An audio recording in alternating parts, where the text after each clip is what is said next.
Good evening and welcome to week 6 of SEPS 789, 889. And what I wanted to do this evening is do a short prezi on instructional goals and objectives, but do it utilizing a tool called Screencast-O-Matic or Screencast.com. It's one of the tools that I listed that you might want to use for your final project. So I wanted to show you kind of how you could use this to do what you needed. The only problem with Screencast is that it's only good for 15 minutes to be free. If you get the premium or pro edition, you can record for longer than 15 minutes. So let's talk about instructional objectives. What's the difference between instructional goals and instructional objectives?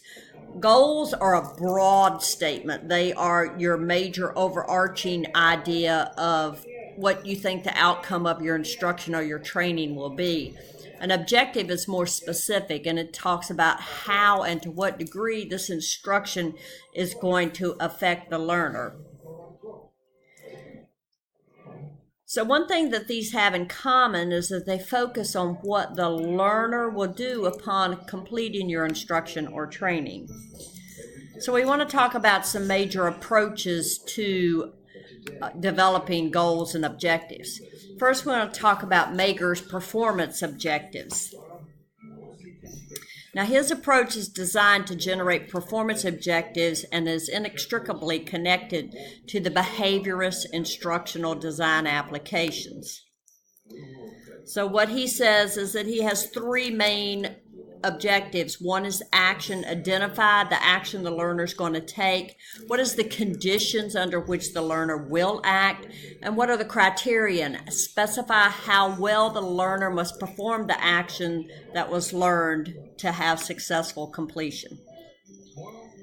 The next one is called the ABCDs of objectives, and this is Hynek, Melinda, Russell, and Salmandino. I hope I pronounced those right. But it basically uses ABCD. So first of all is the audience. Identify and describe who you are trying to teach a new skill to. What is the behavior that's expected after they receive this instruction? What are the conditions and the circumstance where the learner's performance is going to occur? Is it going to be in a classroom? Is it hands-on in a lab setting? And then D is the degree explains the standard for acceptable performance. So it's basically your evaluation piece of this. So they said that this type of learning belongs into one of the four domains: cognitive, affective, motor skills, and interpersonal. And it's the interpersonal classification that's unusual about this particular scheme, because it's talking about skills that are people-centered, such as teamwork, administration, being able to work with others, and it's given a place of its own. We have another major format, and that is from Morrison, Ross, and Kemp, and they talk about terminal and enabling objectives. And as you can see, a terminal objective is considered something that is a major objective for the intervention, where an enabling one is one that supports this. And then we talk about the last way of setting goals is to use something called FAST. And there again, that's an acronym for the system, and it's called a functional analysis system technique. But what you do is work backwards by using established practices, and that's Thornburg. And that's kind of like when you think about doing instruction or training, understanding by design, doing things backwards, saying this is where I want to end up. So I'm going to start with my end goal and work backwards incrementally to get to where I need to start with these people to get them where I want them to be. So one of the things that we need to think about is how do we translate these goals into objectives that our learners or our trainees need to know, because your objective is your intended outcome of each instructional activity. So something that you really need to be aware of is Bloom's taxonomy. If you follow Bloom's taxonomy, an educator can compose clear and precise instructional goals. The taxonomy has an older version, which most of us are familiar with.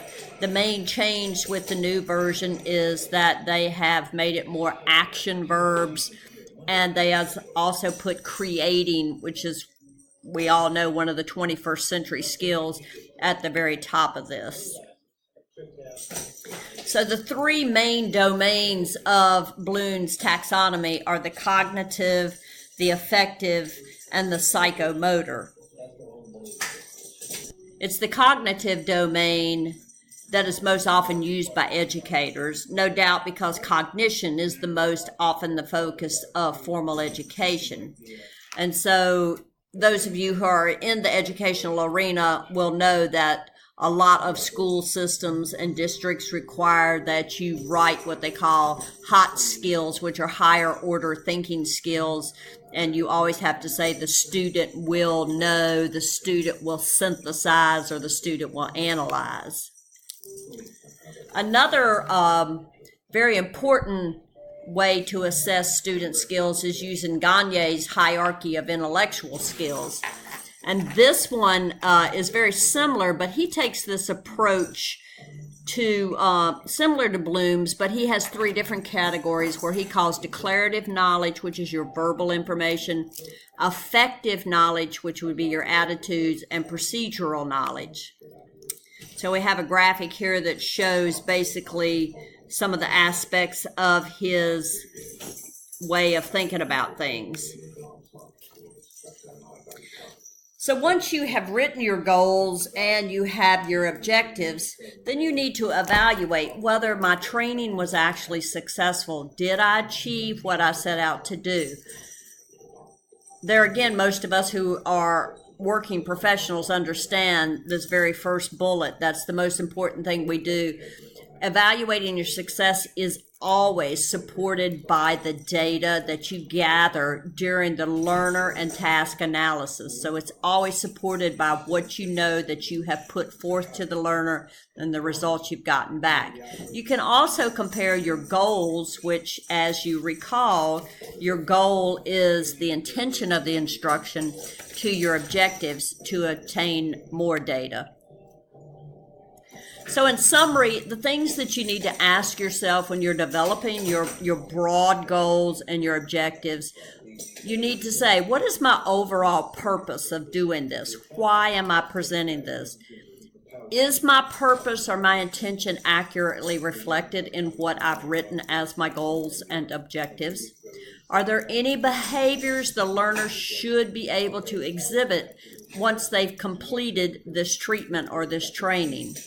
And what evaluation strategies will I use so that I can be assured that my training and or education was appropriate and I met my goals and objectives? So that's it for our Prezi presentation, and I will also post the link to the Prezi directly, but I will post this YouTube video so that you have options to look at it. But again, I said I did it this way just basically so that you could get a good idea of how screencast works to see if it's something that you might want to do. With screencast, you can do just plain a WebEx recording. You can do just where you record the screen and there is no video recording, or as I did tonight, you can do a split screen. So, okay, thank you very much, and I hope you have a good week. As always, remember, if you do have a question or something that you don't understand or anything that you want to talk about, don't hesitate to contact me. I am a very busy person, but that's kind of the way I always operate, so I'm used to it, and I don't mind you calling me. It's perfectly fine. Thank you.